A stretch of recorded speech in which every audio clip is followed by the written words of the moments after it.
Hello बेटा, आज हम अपना नेक्स्ट चैप्टर स्टार्ट कर रहे हैं which is foreign exchange rate. इसमें हम क्या क्या स्टडी करेंगे, फॉरेन एक्सचेंज और फॉरेन एक्सचेंज रेट के बारे में पढ़ेंगे। सिस्टम ऑफ एक्सचेंज रेट पढ़ेंगे। इसमें हमें इसका डिटर्मिनेशन नहीं करना है, सिलेबस में से कट आउट हो चुका है, मैनेज प्लॉटिंग। तो सबसे पहले हम जानते हैं फॉरेन एक्सचेंज होता क्या है। आपको पता है दो कंट्रीज़ अगर आपस में इम्पोर्ट एक्सपोर्ट करती हैं तो उन दोनों कंट्रीज़ को एक दूसरे कंट्री की क्या चाहिए होती है, करेंसी चाहिए होती है। तो जो करेंसी हम आपस में एक्सचेंज करते हैं उसको हम क्या कहते हैं, foreign exchange. Foreign exchange refers to foreign currency, यानी कि जो फॉरेन करेंसी हमें चाहिए। The stock of foreign exchange with a country, जैसे इंडिया है, refers to stock of all foreign currency with the RBI at a point of time. हमारे पास stock of foreign exchange क्या होगा, इंडिया के पास जितनी भी फॉरेन करेंसी होंगी, आरबीआई रखता है सारी करेंसी, आरबीआई के थ्रू सारी डीलिंग होती है। तो एक पर्टिकुलर टाइम पे आरबीआई के पास जितना भी फॉरेन करेंसी यानी कि दूसरे देशों की करेंसी होगी वो हमारे लिए स्टॉक होगा फॉरेन एक्सचेंज का। The standard practice is to measure the entire stock in terms of US dollar.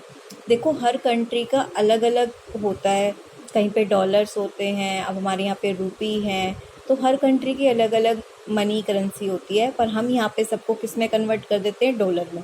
फिर डॉलर के अकॉर्डिंग हम उसको अपनी मनी से कंपेयर करते हैं। हम सारी करेंसी को किस में कन्वर्ट करते हैं, यूएस डॉलर में। The rate at which domestic currency, foreign exchange तो हो गई फॉरेन करेंसी, रेट क्या होता है जिस पे एक्सचेंज किया जाए। जैसे मैं कहती हूँ कि आपको 1 रुपये, ठीक है, सॉरी $1, अगर आपको $1 चाहिए तो उसके लिए आपको कितने रुपए देने होंगे, 50 रुपये देने होंगे। तो ये फॉरेन एक्सचेंज रेट है, एक्सचेंज रेट, कि आप हमें 50 रुपये दीजिए, हम आपको $1 देंगे। वो डिपेंड करता है कंट्री की मार्केट वैल्यू पे। ये काफ़ी पुरानी वैल्यू है 50। इस टाइम फॉरेन एक्सचेंज करंट हमारा कुछ और चल रहा है। इसमें इन्होंने हमें क्या बोला, जस्ट एक एग्जाम्पल दिया हुआ है कि सपोज कीजिए अगर हम $1 के बदले 50 रुपये दे रहे हैं तो हमारी रेशो क्या है, 1:50। तो ये 1:50 क्या है, हमारी फॉरेन एक्सचेंज रेट है, वो रेट जिस पे हमारी करेंसी क्या होंगी, एक्सचेंज होंगी। दस एक्सचेंज रेट एक्सप्रेस करता है ratio between the exchange of two currency. इसको हम external value of domestic currency भी कहते हैं। डोमेस्टिक करेंसी की बाहर वैल्यू क्या है, यानी कि हमारे 50 रुपये की बाहर वैल्यू $1 के बराबर है। The rate of exchange measure number of units of one currency which is exchanged in foreign market for the unit of another। ठीक है, रेट ऑफ एक्सचेंज वो एक्सचेंज रेट होती है जो दूसरी फॉरेन मार्केट में दूसरी करेंसी के लिए जिस रेट पे हम एक्सचेंज करते हैं, यानी कि हम इसको करेंसी, अपनी डोमेस्टिक करेंसी की एक्सटर्नल वैल्यू भी कह सकते हैं, किसको, फॉरेन एक्सचेंज रेट को। तो आपको पता चल गया फॉरेन एक्सचेंज क्या होता है, फॉरेन करेंसी को कहते हैं। फॉरेन एक्सचेंज रेट क्या होता है, जिस रेट पे हमारी करेंसी हमें एक्सचेंज होकर मिलती है। सिस्टम ऑफ फॉरेन एक्सचेंज, दो तरह का सिस्टम होता है, फिक्स्ड और फ्लेक्सिबल। आज के टाइम पे फ्लेक्सिबल सिस्टम चल रहा है, फिक्स सिस्टम बहुत पहले हुआ करता था। ठीक है, फिक्स सिस्टम गवर्नमेंट के द्वारा चलाया जाता था। फ्लेक्सिबल सिस्टम किसके ऊपर डिपेंड हो गया, मार्केट फोर्सेस यानी कि डिमांड एंड सप्लाई के द्वारा। तो फिक्स्ड एक्सचेंज रेट सिस्टम में देखिए क्या होता था, इसमें हम फिक्स्ड कर देते थे वैल्यू, गवर्नमेंट के द्वारा वैल्यू फिक्स की जाती थी दो तरीके से। एक सिस्टम था गोल्ड स्टैंडर्ड, एक था ब्रेटन वुड जिसको हम एडजस्टेबल पेग वैल्यू सिस्टम भी कहते थे। तो इसमें क्या होता था, देखिए गोल्ड वैल्यू में अकॉर्डिंग टू दिस सिस्टम यहाँ पे हम क्या करते थे, गोल्ड को लेते थे कॉमन यूनिट ऑफ पैरिटी, यानी कि हम सेट कर देते थे भाई 1 पाउंड के बदले इतना गोल्ड, इतने ग्राम गोल्ड होता है, $1 के बदले इतने ग्राम गोल्ड होता है। तो कितने ग्राम गोल्ड होता है उस गोल्ड से हम कंपेयर करते थे। मतलब हर कंट्री की करेंसी को गोल्ड में मेजर किया जाता था। Each country value of currency की गोल्ड में डिटर्मिनेशन होती थी। Value of one currency in terms of other currency was fixed considering value of each. For example, आपको 1 पाउंड के 4 ग्राम गोल्ड मिलते थे और $1 के 2 ग्राम गोल्ड।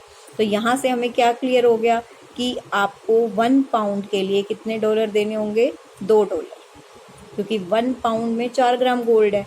तो अगर आपको 1 पाउंड चाहिए तो उसके लिए आपको $2 देने होंगे, क्योंकि $1 2 ग्राम गोल्ड के इक्वल है। तो गोल्ड से कंपेयर होता था कि किसकी करेंसी की रेट क्या बनेगी। ये तो यहाँ पे पाउंड और डॉलर की रेट क्या आ गई, 1:2। इस सिस्टम को हम mint par value of exchange ये MCQ में आपका आ सकता है कि इसको क्या क्या कहा जाता था। Mint par value of exchange और मिंट पैरिटी भी कहते थे। मिंट पैरिटी ऑफ मतलब है गोल्ड वैल्यू, मिंट का मतलब गोल्ड। फिर आया था एक Brayton would system. Brayton would system में है तो ये फिक्स सिस्टम ही, बट इसमें कुछ कुछ एडजस्टमेंट हम कर सकते थे। क्यों? क्योंकि ये कहते थे डिफरेंस करेंसी को हम रिलेट करते हैं एक करेंसी में, US डॉलर में। फिर US डॉलर की वैल्यू को हम गोल्ड के अकॉर्डिंग फिक्स करते हैं। कह रहे हैं value of one currency in terms of US dollar ultimately implied value of the currency in terms of gold. Gold एक पैरिटी बन चुका था दोनों कंट्री के बीच में।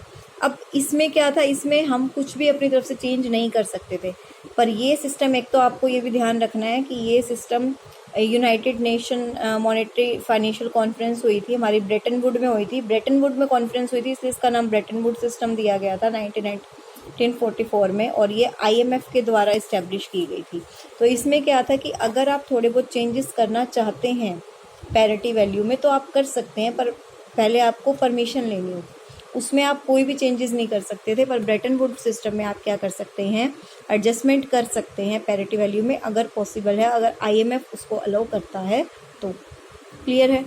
ये आपका था गोल्ड। फिर है आपका flexible exchange rate system. Flexible exchange rate system में गोल्ड को, क्योंकि गोल्ड की डिमांड दिन ब दिन बढ़ती जा रही थी, रिसोर्सेज इतने थे नहीं, तो इस चीज़ को, जो हमारा स्केयर रिसोर्सेज की प्रॉब्लम आ रही थी, कवर करने के लिए हम 1977 में एक एक्सचेंज रेट सिस्टम लाए फ्लेक्सिबल, जिसमें रेट डिटरमाइन होती थी किसके द्वारा, मार्केट फोर्सेस के द्वारा, यानी कि डिमांड और सप्लाई के द्वारा। Free play of demand and supply, जहाँ पे हमारी डिमांड और सप्लाई इक्वल होंगे वहाँ पे हमारा रेट डिसाइड किया जाता था।